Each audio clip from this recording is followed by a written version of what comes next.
Hello and welcome to the Binge Thinker episode 70. My name is Jameel Raymond. It's an absolute pleasure to have you here as always, and you should know that by now. On this week's episode, we're kicking off part 2 of my tech sales retirement. Had too much fun filling you guys in on what's going on, talking through my story last week that I figured we'd break this up because I've got plenty of time to kill with this podcast, you know? Heaps of great ideas. I've actually just writing some down for the next few weeks about things that I actually want to talk about. Very exciting stuff. We'll put out there, medical marijuana part 2 is on the cards. My episode on getting my medical marijuana card in Australia is by far my most popular episode on YouTube.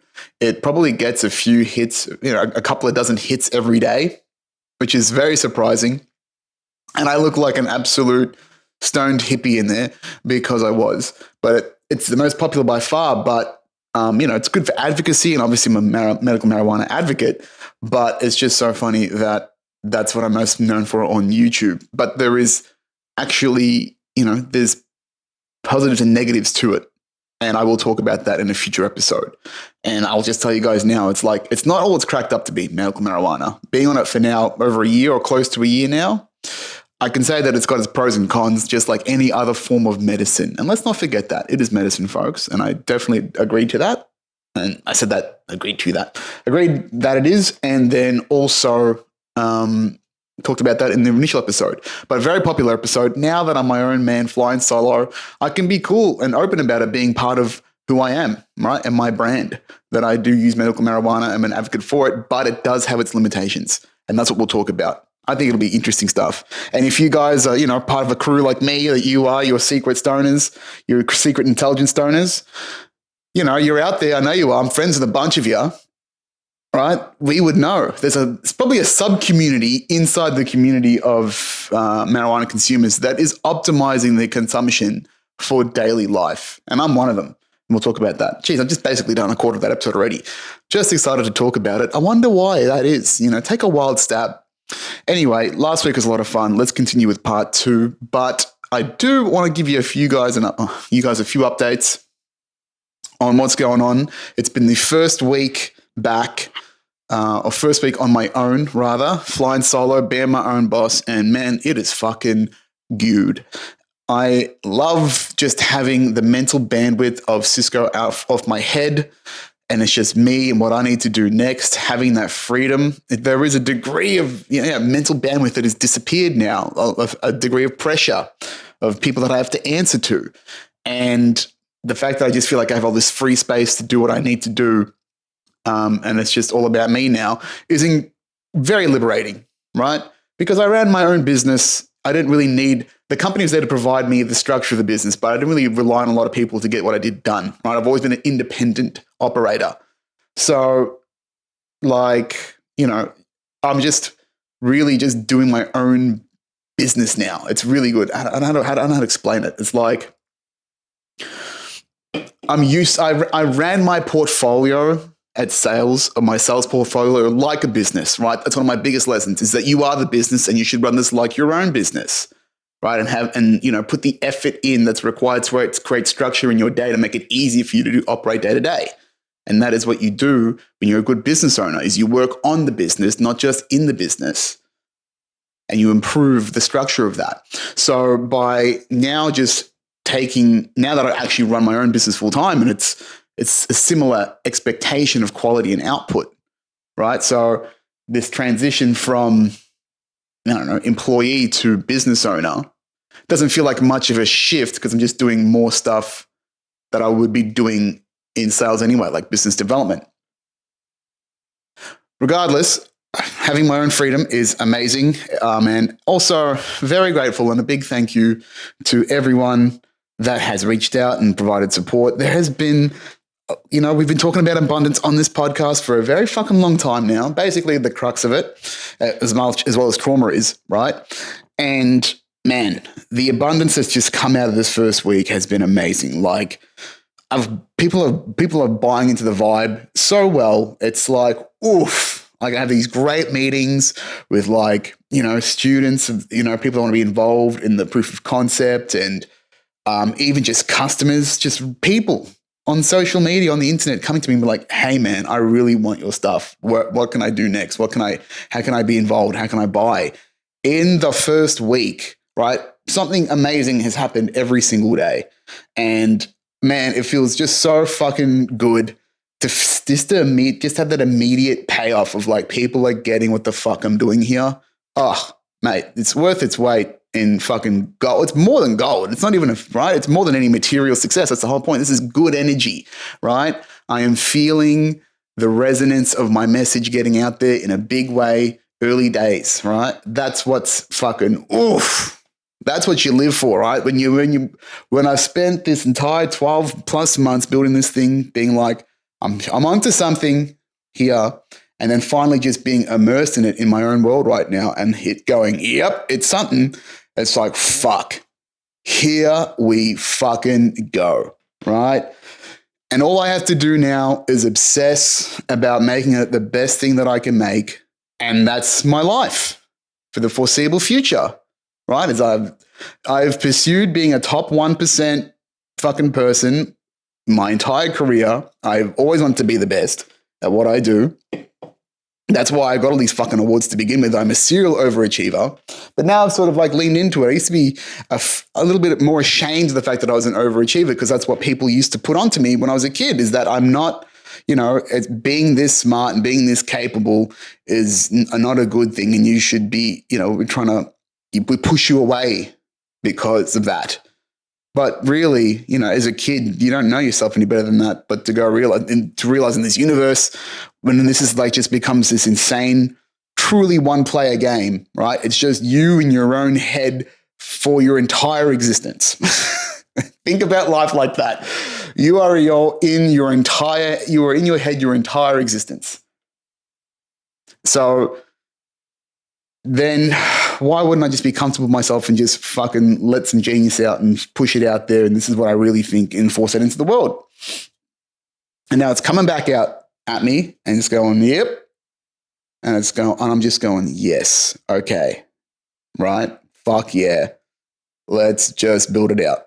And now become, over time, the top 1% tech sales educator on the planet. That's probably the next thing I'm going to attach myself to it as a form of identity, right? Is how can I be the best in the world at teaching technology sales to the people? That is the question I'm going to try and answer now with Tech Sales Academy, right? And that's cool. That's fun, because I think it's a worthy cause to be out there helping the people, passing on good energy through education and pushing things forward for the next generations. We should be learning from our forefathers and the people before us and making progress. And we haven't done that. It doesn't seem like we've done that for generations. So if I can do that in my own little way, passing on my expertise as the 33-year-old elder, which I really I do enjoy the elderly, mature wisdom aspect of what I'm doing here. Don't get me wrong. I do feel like I'm somewhere between 3 years old and 1,000,000 years old at the same time.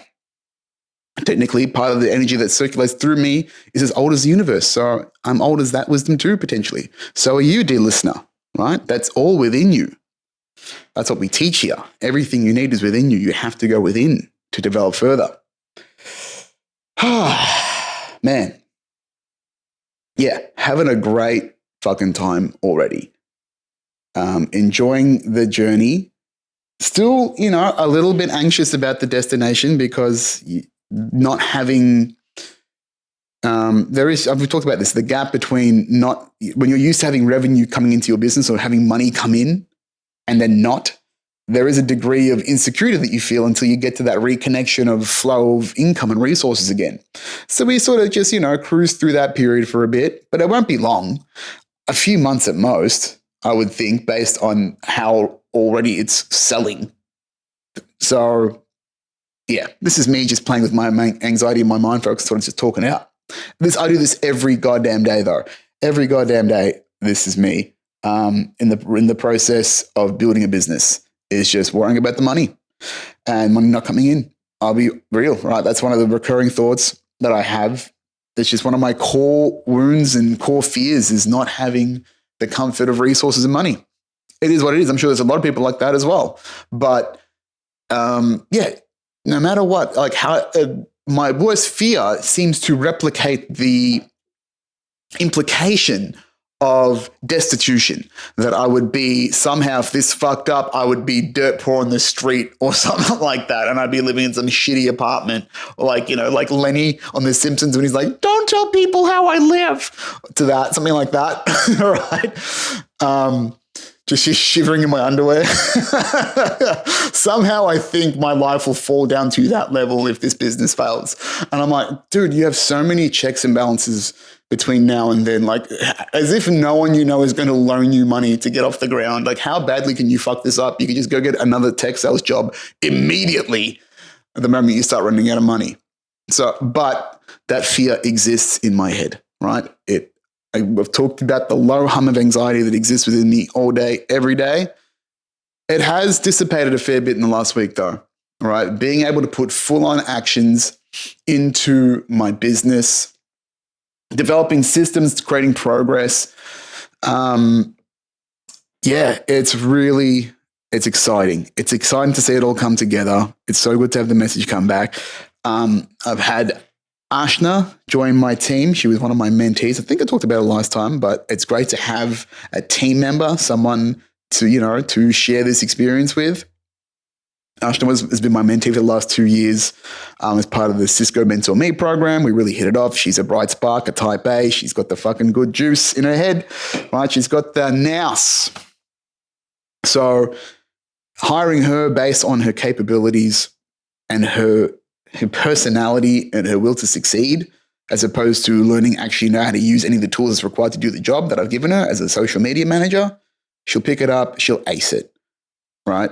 I have that firm belief. I see that, right? That's that resonance. This is what I talk about when I seek out good talent. I seek out good people.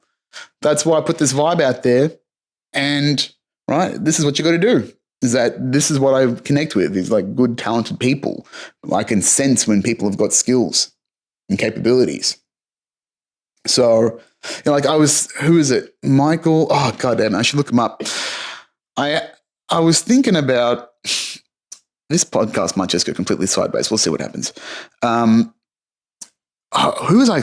So the last time I cried was on the flight back from Hawaii. I cried, not for anything that you think, for anything like, oh, the trip is over or something like that. But I watched a documentary on the flight back, in business class, mind you, right? About from Honolulu back to Sydney, on the way back, Mushroom Records. So the guy who ran Mushroom Records, I should know his name as a musician that was born and raised in Melbourne. I really should know. Michael Gudinski, there it is. For fuck's sake, I really should have known that. But yeah, this movie, very new, only came out last year. The story about Michael Gudinski, who was the owner of Mushroom Records, and an Australian icon in the Australian music industry, right? He found superstars and found talent and polished them up and created a whole bunch of great artists, and, was one of the leading, one of the leading voices and best representatives of Australian culture and music in the 70s and 80s. So what a cool fucking dude. And yeah, he had a knack for spotting talent and then polishing it. And that's what I really vibed with. Is that because I was a musician as well. Still am. Music is coming back into the veins, folks. I can feel it. It's feeling good. But yes, I've vibed with this whole nurturing talent, bringing it to life sort of thing. That's really my vibe, right? That's what really gets me going, is the nurturing of something and really making it fucking sing, right? And really watching it come together and build well. That's my thing.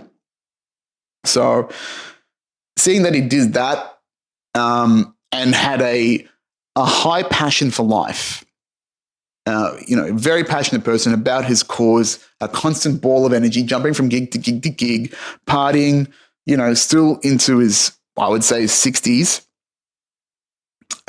still having energy to do things and bounce back after lots of setbacks, including COVID.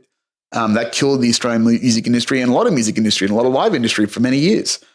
So seeing his energy and passion for that and bringing on, I think he did like Live Aid or something like that.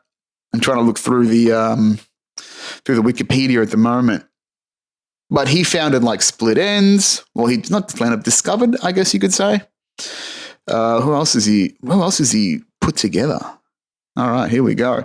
Ed Sheeran, I think he found Ed Sheeran or something like that. The Minogues, Jimmy Barnes, Paul Kelly. All right, so some Australian talent he's really brought to the forefront through Mushroom Records. And, you know, he when he died in the documentary, it really hit me because you could see that so many people really were deeply hurt by his loss. And I felt it as well because he really was a great representative of his passion and his craft. And you hate to see that sort of energy leave, you know, the system, right? He's passed into the next realm, whatever he's doing. He's like the dolphin that breaks through the water, right? That's our existence in time. A dolphin cresting through the water, enjoying the sun for a brief second, and then just dipping back into the immense energy pool that is the ocean, that is life.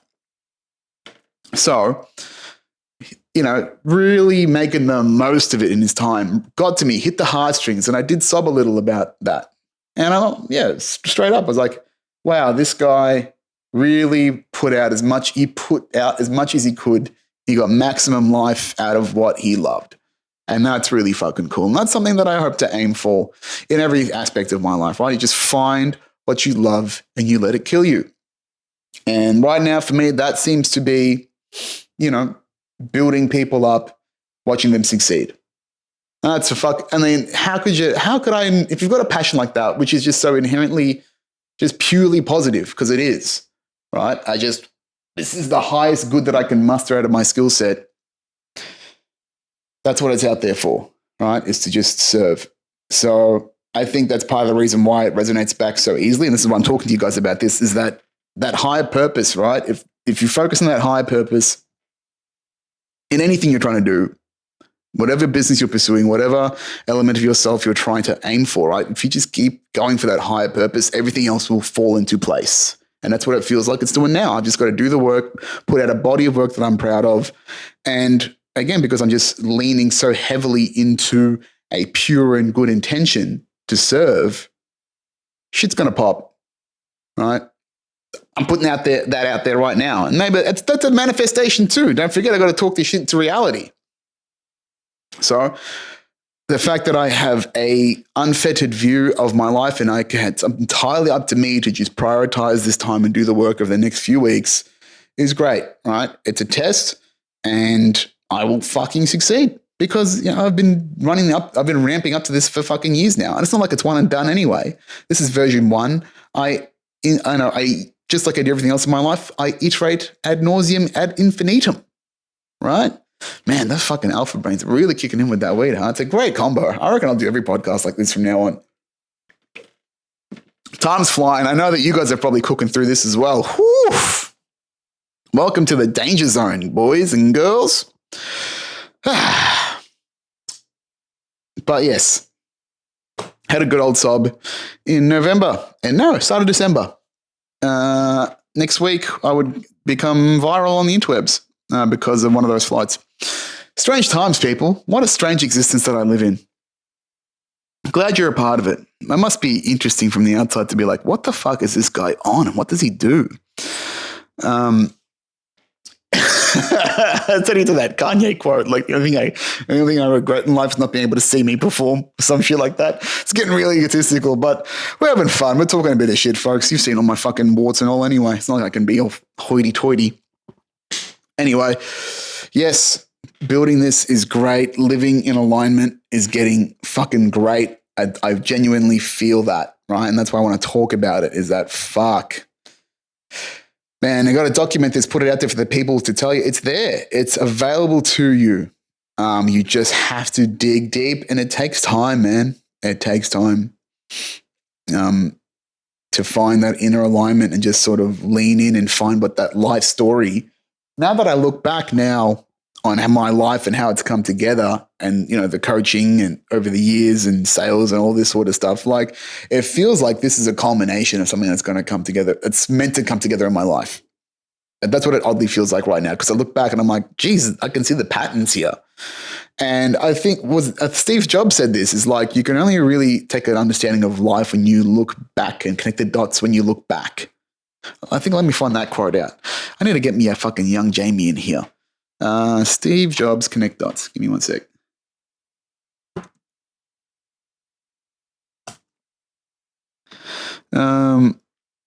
Yeah, you can't connect I think he says you cannot connect the dots looking forward. You can only connect them looking backward. And that's what I've done. That's what I've done over the last few months, the last 12 months plus, when I built this course out and built out this framework of information, is going, oh shit, everything really ties together there for me to be meant to be doing this, because I was doing it for free anyway, out of the kindness of my own goddamn heart. Whew. So, yes, advice for you, the good people. Start looking for that narrative in your life, right? If you are older, a bit older like me, right, I'm 33, there should be some common ground between the major events in your life and what you love to do. Or have you just not spent all this time trying to pursue what you've meant to love to do, right? Maybe you're in a job you don't really care for. Well, then my first piece of advice is find a job that you can find interesting, or you can develop a passion for it, right? Because then it just cruises through. I've had to trudge through work, but never through the ecosystem or, the industry of tech sales itself, right? I've always just wanted to be good at this game of sales, and I like tech. So that's the passion, right? Get into there if you can. Get into your passion energy zone, find and make a job out of that, make an income out of that. Helps everything just fucking glide as far as, your life. The rest of it just comes together.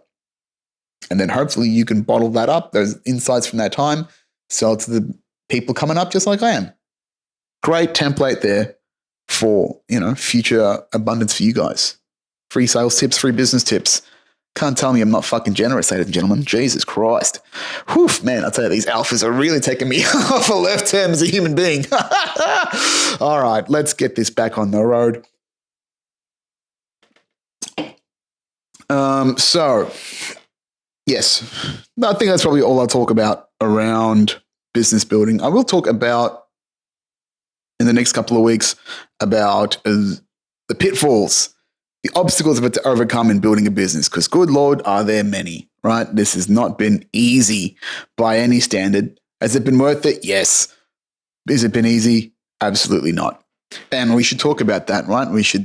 I should be sharing more struggle with you guys, because there's plenty. It's not like I'm ashamed to hide and talk about it. It's just that I really shouldn't have taken time off from doing the podcast, and now I feel bad. But so I got plenty to catch you up on, though. Plenty to catch you up on. So let's go back to the story of me running through tech sales and my history with it, shall we? So last time where I left you, we had just gotten to me being a B2B seller, gone through the retail days, gone through the account executive days, which is very developmental and one of the best decisions that I've made in my life, in my tech sales career. One of the best ones was to sit in the sales ops role and the sales support role for a bit of time to learn the game before I jumped into the sales game full time as a first B2B job. Absolutely great idea. It takes longer, but I rebounded way quicker because my sales skills and my account management skills were fucking top notch compared to others who were suffering and losing deals and relationships because they didn't know how to run the game. They didn't know how to run the internal Telstra machine to their benefit. I did. And so when you create a great experience, when you clean up customers' messes and shit, they build a relationship. Servicing is selling to a customer. I teach that in the course. Servicing is selling. If you clean up the customer's account, it shows that you're diligent, that you actually give a shit, that you know what's going on inside the business. You show competency. And people like you for it. You've done them a favor, because sometimes the shit's been there and it seems so dumb. Some of them could just be really nitpicky, annoying little things that are just there that you can just, just like that, sort out for them because nobody else knew how to do it, and you're immediately the good guy. So that's the biggest lesson from the account specialist days, and I will talk about that more in the academy. So I talked about just jumping into my first B2B sales role as an account executive in 2017. So I just got promoted inside my team that I'd been since I joined Telstra Business, about 18-ish months. By the way, most of my stints, my eras in tech sales, all are around the 2-year mark. Right? I do tell tech sellers, new tech sellers, that every portfolio is a 2-year portfolio. First year, you get a feel for the customers. You get an understanding of who they are. You develop relationships with them. You clean up accounts, right? And then if you do well in the first year, that's great, right? You've done your job, amazing. But most managers, and then the next step up for you guys, for these people, if you've had a good year, they want to make sure that it's not just a fluke, right? So if you put 2 good years together, then you can go to managers and be like, all right, I've done this twice now, right? I've hit 130%. I hit 130% in my first year as an AE, 130 something, maybe even 140. Can't remember now. 130. I've got it somewhere written down, but I don't have it in front of me. 130% my first year, 182% in my second year as an account manager. So it's like, motherfucker, I'm ready. Okay. Like, I'm ready for this next step to go from just account executive to senior account executive, which is where I wanted to get. My real career goal only in Telstra Enterprise or Telstra Business was to get to senior account executive, because I wanted to show that I was one of the big boys in my segment, which is the biggest account manager you could be. Or you can go to enterprise and government, which I was tempted by, but the politics in there is, it is not worth it, man. Even just moving around inside Telstra was a fucking nightmare, man. Oh, they had some toxic as fuck culture. And I don't mind saying that in public. I will probably talk a lot about it more in future, because I just don't give a shit. Everything's come and gone now. What are they going to do about it? So, becoming an account executive, getting my first portfolio of customers that were mine. I had to move into a different team. I have to mention God damn it. I'm a little conflicted here, folks. I won't use his actual name. I will respect the fact that I have to talk about my old manager, and not well, because he was a piece of shit, right? This feels like I'm airing dirty laundry, and I am, because I'm ranting a little bit, because he was a bad manager. And he knows it. I have told him that. And I have cut him out of my life, because he was an awful manager that fucked me up mentally, because he was not built for being a leader, right? One of the big reasons that I am trying to build and be the leader within my own business and outside, still involved in tech sales, is to show what good leadership looks like inside the tech industry, right?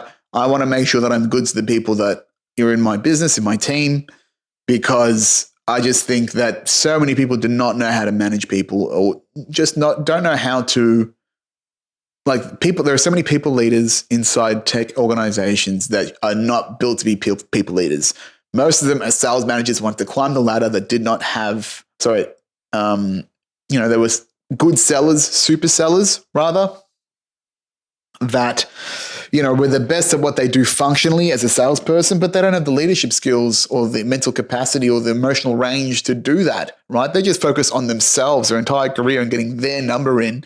Now they have to give a shit about 5 or 6 other people and try to emotionally connect with them. That's a rapid transition of focus. And when you're only concerned about you, and now you have to try and manage these people to get what you want, right? Because you've got a massive number. You've got all their numbers combined. So you've got to make sure they're all, doing well and performing. And then you bullshit yourself by talking about the team number. It's only your number as the sales manager, right? Now I'm definitely ranting. This is good shit. It feels man, let me have it. And people will know. People that listen to this eventually, they'll fucking know. I ain't talking. This is the thing, is I'm conflicted about whether do I go down the path of talking shit, Or do I try and keep everything high vibe? That's my constant constant conflict with looking back on the industry, because I've got both. And I think it's important to talk about both, though, because there are plenty of great things that happen in the industry. I wouldn't be in there without it, right? It's building an abundant future. But there is some toxic shit we have to talk about, and I think it's worth airing, right? I should be able to speak. I got to speak my goddamn truth. That's the whole point of this podcast, is to speak my truth, irrespective of anyone else. And other people are not going to like it. Yes, I have to remind myself that. So yes, I will speak my truth, for good or for bad. If I have to rant, I got to rant, right? I always tell people to process the energy anyway. You got to get it out of the system. I just don't know if it's good juju broadcasting it into the interwebs. That's the difference, right? Maybe I should just scream into more pillows or something like that. Sorry, I keep sipping into the microphone, which I don't enjoy. I like as a listener, right? I do believe I have a degree of misphonia, which is a fear of, or not a fear, but a disliking of noises like in like audio, right? I'm not a big fan of people that burp, and I don't really care for the slurping. People are drinking on podcasts and stuff. So then I'm doing it myself. It is just so convenient to just take a sip of my caffeine-free and Coke Zero. Sorry, I fucked that up. Coke Zero with zero caffeine as well, which is extra zero-y, right? Can't taste the difference, which is great. Didn't know how much negligible caffeine there was to begin with, but I would say that I do notice a very slight lack of sleep if I've had a Coke Zero or not when I go to bed, because I usually have a Coke Zero most days, and usually I might have them with dinner, right? Having dinner about 7. It's mixed in with a meal. Will it really affect me? Caffeine's got a half-life of about 8. Well, its effective life is 8 hours, but it's not much. So you're not supposed to, excuse me, not supposed to drink caffeine after 2 or 3 p.m. If you listen to, excuse me, Jesus Christ, Dr. Andrew Huberman, the Huber Daddy himself, he says don't have caffeine 8 hours before bed. So that's what I try and do. So if I'm having a little Coke Zero, 7 p.m., it's definitely not a shot of coffee, but it's a little tickle of something that's kind of fresh in the bloodstream. Will it fuck my sleep up? I do notice something. I would say I notice a bad quality of sleep. I just think it takes me a little bit longer to go to sleep, if anything. That's the difference that I notice between Coke Zero, no sugar, standard, and Coke Zero, no sugar, zero caffeine. Folks, how's that for authentic podcasting? Oh, this is pure bench thinking shit. We've just gone a whole long way around, folks. This is good stuff. Hope you're along for the ride. 35 minutes. Holy moly. Oh, maybe I should cut the life story and just talk more shit. Anyway, let me push through. But, okay, what do I have to call this guy? I'm going to call him Barry. Barry sucks as a manager. He's one of these, again, super sellers that thought he could climb the ladder and thought he was good with people and could manage a team. He is only good at managing spreadsheets. He is not good with managing people. He was especially bad at managing women. He was classic toxic male manager. Poor Barry.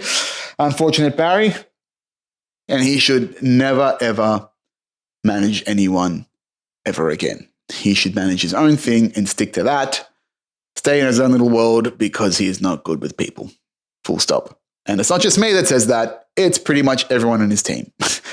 He was one of those managers that the rest of the team would we would socialize and bond over the fact that he was a dipshit. Fuck. So, yeah. I didn't know that at the time. After 2 years of getting to know Barry, that developed. At first, he was actually the manager that hired me, part of the hiring board that got me into the business.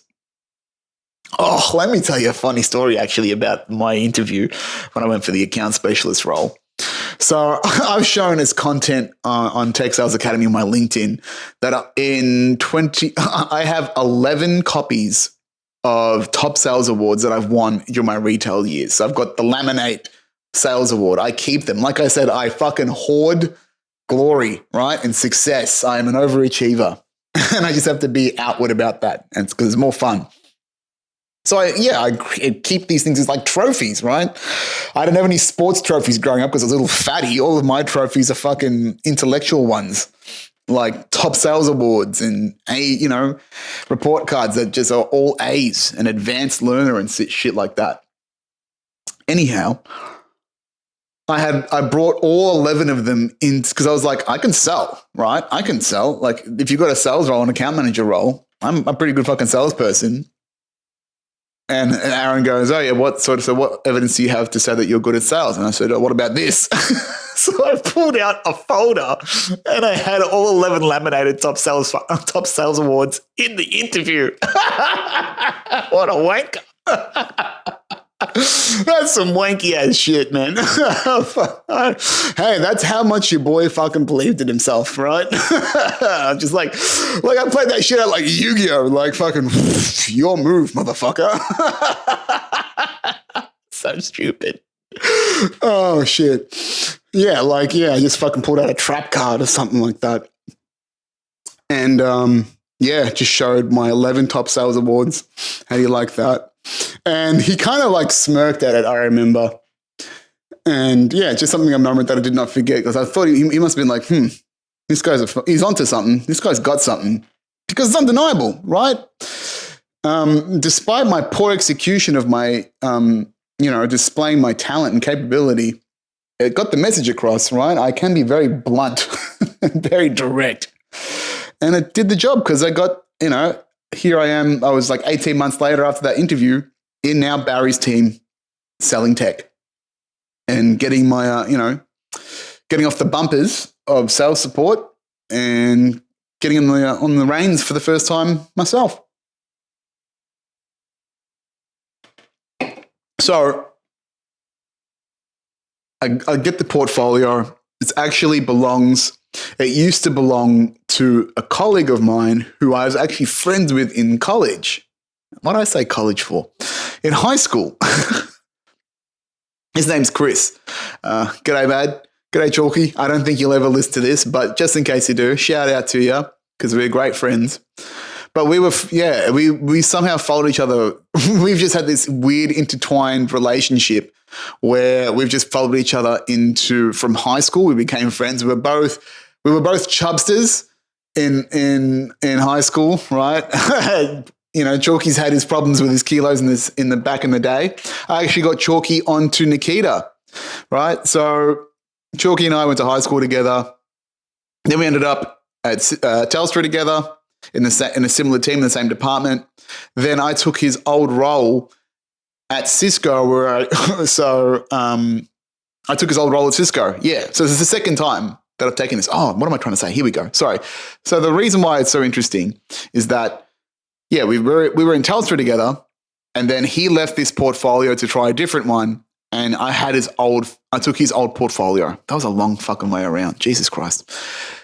Anyhow, so he's like, yeah, the port's okay, a bit fucked. There's a couple of good customers in there, but yeah, I didn't really do well in there. I said, okay, well, let me see what I can do. Long story short, I will go through the detail. I ended up making, 130% in the first year and then 182% in the second year out of that same portfolio he told me was a bit fucked. And then, So I was like, who could it be? Sorry, Chalky. Getting cunty is fun, isn't it, folks? So, portfolio. I'm in the front wheel. I'm holding in the front wheel, steering the ship for the first time, doing well.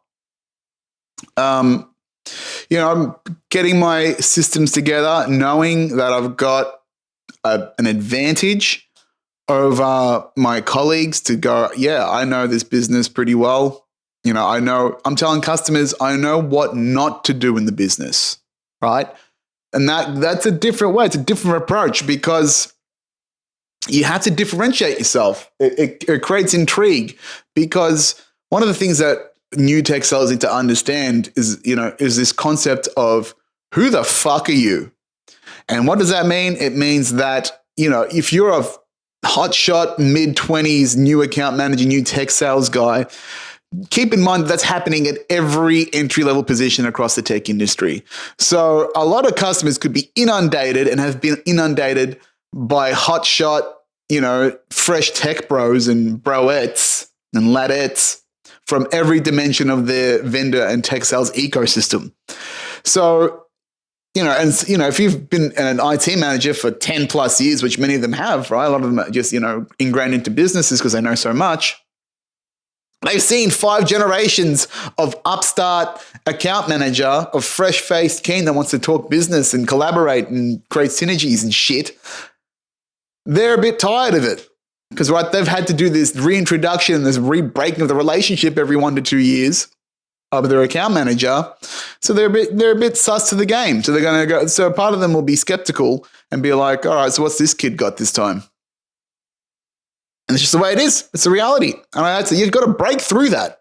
So that's what I did, is that when I used to talk to customers, me being the yapper that I am, I would tell them, hey, I've been part of this business for some time now, longer than you think, watched a lot of other account managers' make mistakes, learned what not to do, because I've been the one cleaning all the messes up. And they go, oh yeah, interesting. And then, and that's when one of my superpowers came out as an account manager, was cleaning up those fucking accounts. There's a lot of accounts that just weren't well managed. Not that it's Chalky's fault. We didn't get training for shit. And there's so many complex products, right? Most accounts were, had a shit to do. They were a bit of a mess. So just coming in saying, hey, I'm an account specialist. I can clean this shit up. I can, make your account look good, nice and spick and span, make the bill actually look correct for fucking once. They'd be like, oh yeah, interesting. They'll believe it when I see it. And then you come through with a few wins and shit changes. The perspective changes. That you go from, a guy talking a game about trying to do business together, but thinks he can, help the account out, and then actually doing it. It creates respect, right? I created the right to sell. An important thing that I teach in the course. If you're an account manager, you must create the right to sell. And that is done a variety of ways. One of them is through building authority. One of them is by showing your competency in creating a great experience for the customer. Because they know when people are putting in an effort. It happens so little in so many vendors. Most vendor account managers are just there for the fucking sale and they'll fuck off and they don't know how to deliver or create an ongoing relationship where they're building mindshare. And you're actually trying to be the trusted technology advisor and really developing that relationship. Most of them are just there for the signature, well, fuck off ski, and they barely know the tech they're trying to sell you in the first place. That's the reality of it. That's what I'm trying to push against it and evolve as part of what I'm doing at Tech Sales Academy. That's the reality of the vendor versus customer experience in a lot of places. So building these relationships put me ahead of the game. And that's why my numbers were at, I think it did like 70% the portfolio the previous year. I did 130 something percent. And then I also built the first major relationship with one of my most favorite customers, Mari Stopes. And I get to talk about them publicly because we have a case study together. And, Mari Stopes has been known has had a lot of negative controversies around it because what Mari Stopes is they are the leading provider of medical terminations for babies. I could just say abortions, right? I think I was trying to use their slick language, but I don't have the brain cells for that right now. They're the largest private provider of abortions in Australia. And they also provide preventative contraceptive services, counseling, support to women, not just here, but they're also a not-for-profit. So they're a not-for-profit agency that has a for-profit arm that generates revenue for the non-for-profit aspect. So I built a relationship with these guys because they were in the portfolio. It was a great relationship that we had, something that I do cherish, that I was able to help them so much. But I got to meet with, I met with the director Do I have to protect you? Jamal can hear about this. Jamal and I are great. The managing director, Jamal, the head of procurement was there, head of management. I don't know, I forgot actual name, but Marina is her name. Lovely lady. But yeah, if you really listen to this, hope you guys are well. You know this is a good story overall. With Murray Stopes, built a great, genuine relationship in there because I supported the cause, right? I got to create impact through my technology solutions because what they would not just did was abortions. It's not necessarily I'm like pro-abortion in that way. Absolutely, it's a woman's right to choose. But what's more important is that they had a contact center in there.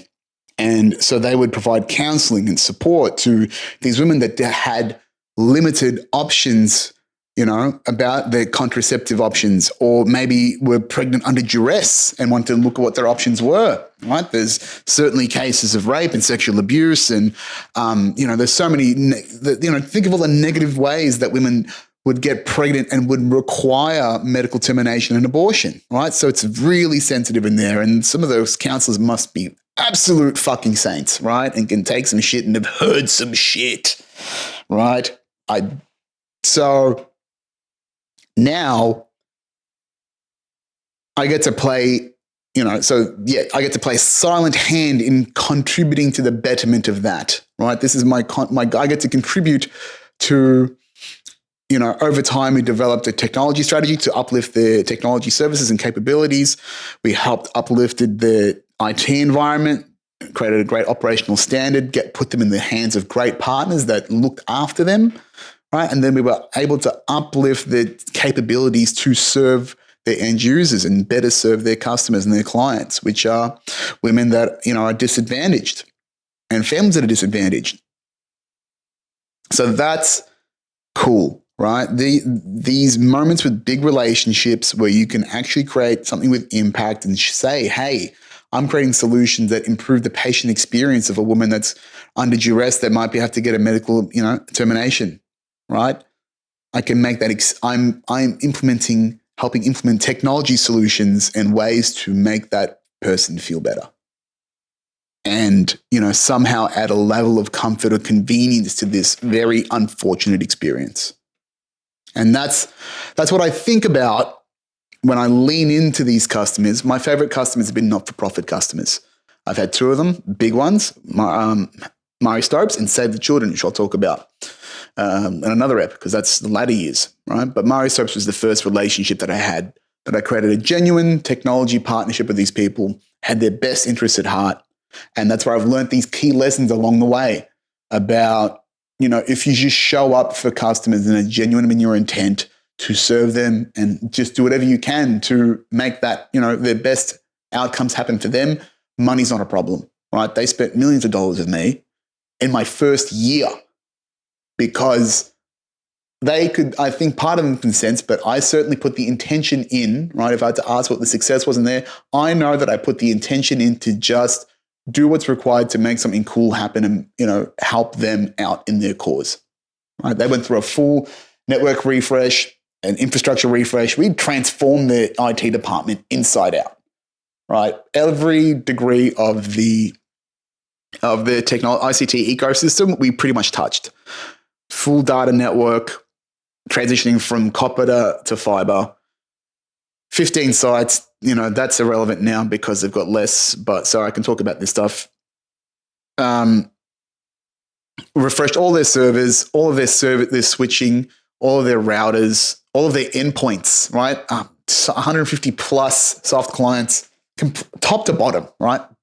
They probably spent a couple of $1 million with me over 3 or 4 years that I managed them, because I actually that's the sign of success, is that the recontract came up and it was just like, what are we doing now? Right. And again, that's the mark of success. But to go back, right, they invested significant amounts of me. And because I believe that it was because I leaned in, right? Me making money as a result of this did not matter. I just gave whatever I could to them at the best possible price that I could, because I still get remunerated anyway. It's not a big deal. And I get to see this plan that we've put together fully come to life. They were my first fully executed upon technology roadmap. And I've still got the roadmap. I've got a copy of it. It's one of my best pieces of work, but especially as a technology account manager. Something that I'm proud of is that we did an end-to-end technology refreshing solution, right? Every element of that experience is uplifted. We know that we improved their IT operations, a huge amount. We know that we restored faith in the business, from the business internally to the internal IT department. There was a lot of lack of respect for what they did before we came in and uplifted everything, right? You probably all had shitty IT departments going like, what the fuck are these guys doing? We went from that to, hey, fucking shit's happening now. It's great. We know that we improved the patient experience at the clinics and the hospitals. We were able to make sure that their data was more secure. We were able to improve the nurse experience by uplifting the bandwidth at the sites so they could actually use their applications more effectively. They were very slow. And now, because the application works as intended, the patient experience is better, improved, because they're not sitting there waiting there for the fucking thing to load. The computer says no, right? This is what you're aiming for, the benefits, the outcomes of what you build and sell in tech, right? That's what you aim for, is how you can think about that end customer experience. What are they going to tangibly feel as a result of your experience, what you've done to implement that? And if you can communicate that at that human level, that's what sells, right? That's what sells. If you can sell the feeling of what does success feel like, what does completion feel like, what does relief or peace of mind feel like, you will be great at sales, right? If you need to bottle that and somehow productize that in your communication. You guys can probably hear it now. Like, I'm just talking to you passionately about the cool shit that I was able to do for a company, and which is beyond what you would think tech selling is about. You think it's, it's Mr. Customer. I got this great multi-million dollar deal out of this organization. Yeah, my SaaS is going to completely come in there and change their world, I think. I have no idea how it operates. That's a lot of the tech industry that I just did then. I just pissed off a lot of tech bros, right? There are zins falling out of many boys' mouth right now, right? They are readjusting their AirPods in disgust. Having too much fun. That's the clip. But it's true, right? This is why else would I want to build a career and build a message to say that you can create a career in technology sales with authenticity, integrity, and knowing that you've contributed to society in some way. That's cool. It's not going to be all the time. I can tell you, not all my customers are like this. This is the few. These few great moments that make it all worth it. It's the top 1%, common theme here, about the common theme around why can you have a great technology career and feel fulfilled for what you are doing, right? When I was at the end of my tether, when I could sense that Telstra was falling apart in my last year there, the first seed of Tech Sales Academy was called Impact Sales Academy. But previous to that, I had Impact Consulting. So Impact with a K.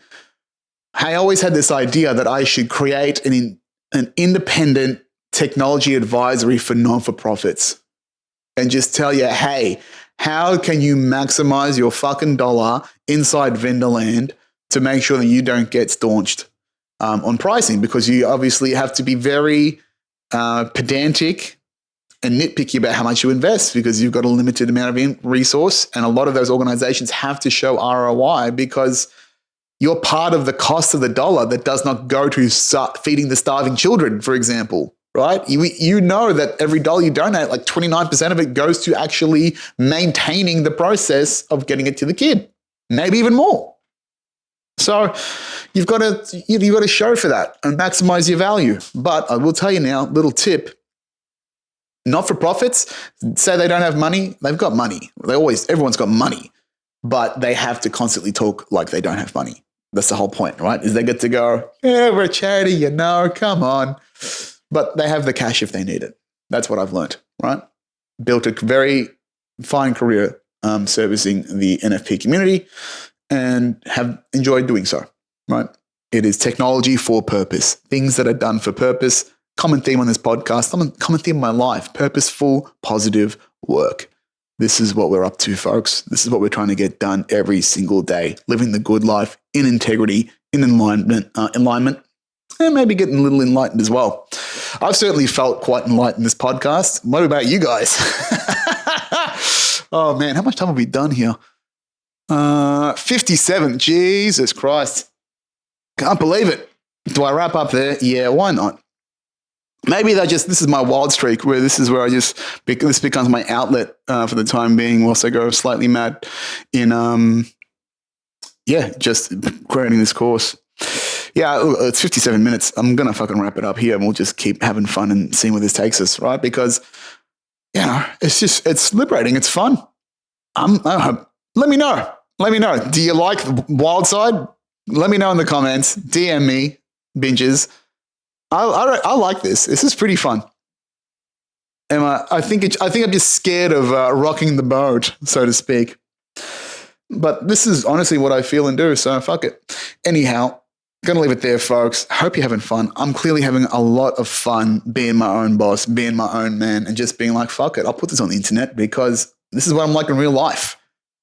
This is not like, this is me just talking to you like a friend. And this is what I would do with friends, except, I would probably do a little less talking, a little bit more listening. You'd hope. Fucking hell. But there has been occasions where that has not been the case, sadly. I'll take that as a lesson, right? Take the L. I've learned. This is why I have to do this podcast, because I don't shut the fuck up. TechSales.academy for all the good stuff. The website is almost patched up a little bit. I've had to do a heap of work over this weekend to get that website up and going. I've got it in the hands of the designers now. It should look pretty schmick. Tech Sales Academy newsletter, get on there. I will release the first edition Sunday 29th. So next Sunday. Yep. I should have just said that. So I will put the link in the podcast description, the YouTube link.